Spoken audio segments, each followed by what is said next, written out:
Polícia Nacional Timor-Leste consegue identificar suspeito balo de Benafatem utiliza ossam falso e Timor, o de halo Timor-Balo sai vítima e aldeia Savarica, Suco, Filuro, município Lautém.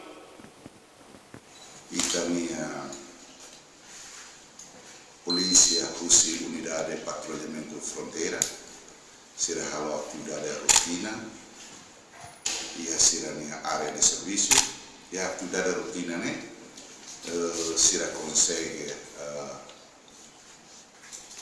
deter e também a cidadão timor-leste, a identidade ele, M, a cidadão viaja para o município de Bolonaro, com o objetivo mais capital dele. E a passar a vista ainda, e também a unidade de polícia fronteira consegue retar e a cidadão em controle, osan e a rupia, com o montante total 330 juta rupiah. Depois de também a unidade de patrulhamento fronteira consegue detectar o sané e rusumos vai também a cidadão neve que lo sané quando o sané mais sineve o sané atual saída e também a cidadão nela consegue explicar o dia o sané mais neve motivo né atual riba neve então e também a polícia unidade de patrulhamento fronteira decide pode prender ossa com o cidadão e dia 30 de abril de 2023 unidade de patrulhamento fronteira entrega o cidadão com evidência ossa rupia que não menciona Bahia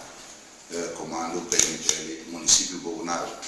pode halo no processo de identificação e a tu fatene vai dar volta tira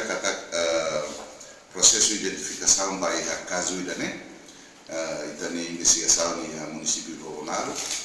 halo no processo de identificação e caso registra no Ministério Público o número 0063 Bolonaro Batugade também dane maka relaciona com informação sira selo possa minha origem mais sinebe nosso objetivo transportação possa no se Bolonaro mais a capital dele vai interesse saída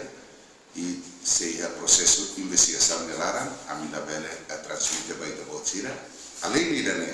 também se processo de investigação nelara e temos considerar nessa de justiça minha também maka a mim transmite no processo no procedimento torna nebe se malo que será uso itane cidadão agora ou sabe agora até de cada cosa no itane cidadão atualmente agora é um processo e a Ministério Público